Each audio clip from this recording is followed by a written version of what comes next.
Then Pilate took Jesus and had him flogged. The soldiers twisted together a crown of thorns and put it on his head. They clothed him in a purple robe and went up to him again and again, saying, "Hail, King of the Jews!" And they slapped him in the face.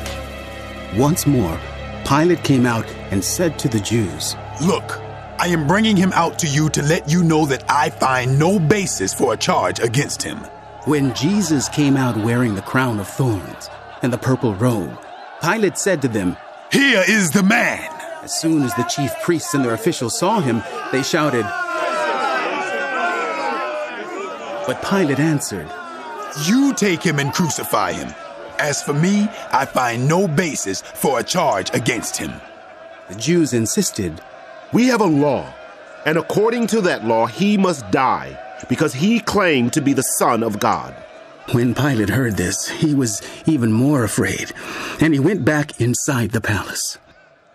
"Where do you come from?" he asked Jesus, but Jesus gave him no answer. "Do you refuse to speak to me? Don't you realize I have power either to free you or to crucify you?" Jesus answered, "You would have no power over me if it were not given to you from above. Therefore, the one who handed me over to you is guilty of a greater sin." From then on, Pilate tried to set Jesus free. But the Jews kept shouting, "If you let this man go, you are no friend of Caesar." Anyone who claims to be a king opposes Caesar. When Pilate heard this, he brought Jesus out and sat down on the judge's seat at a place known as the Stone Pavement, which in Aramaic is Gabbatha. It was the day of preparation of the Passover. It was about noon. "Here is your king," Pilate said to the Jews, but they shouted, "Take him away! Crucify him!"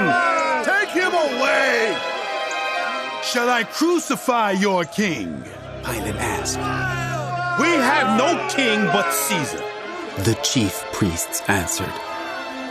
Finally, Pilate handed him over to them to be crucified. So the soldiers took charge of Jesus.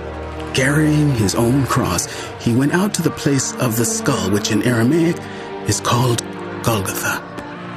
Here they crucified him, and with two others, one on each side, and Jesus in the middle.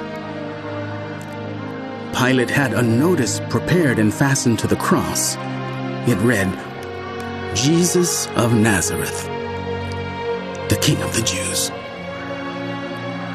Many of the Jews read this sign, for the place where Jesus was crucified was near the city, and the sign was written in Aramaic, Latin, and Greek. The chief priests of the Jews protested to Pilate.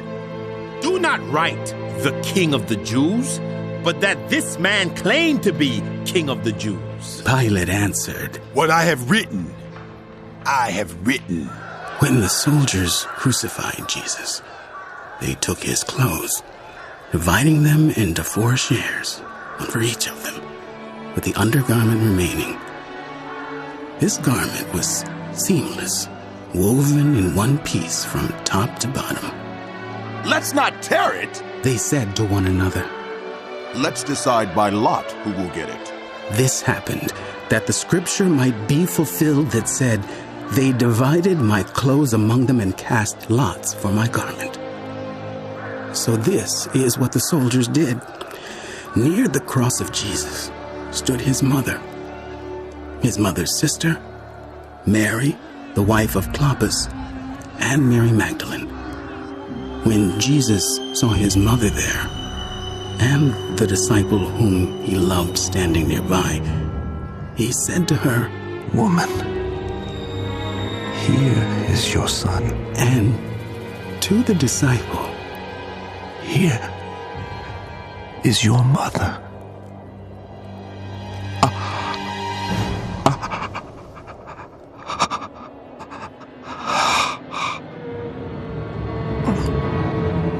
From that time on, this disciple took her into his home. Later, knowing that everything had now been finished, and so that Scripture would be fulfilled, Jesus said, I am thirsty. A jar of wine vinegar was there. So they soaked a sponge in it, put the sponge on a stalk of the hyssop, and lifted it to Jesus' lips. When he had received the drink, Jesus said, It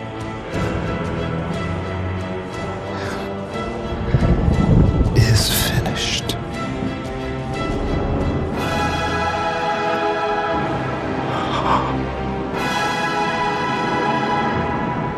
With that, he bowed his head and gave up his spirit.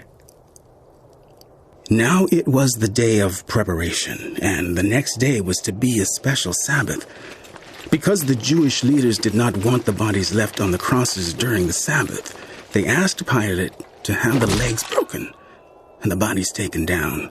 The soldiers therefore came and broke the legs of the first man who had been crucified with Jesus, and then those of the other.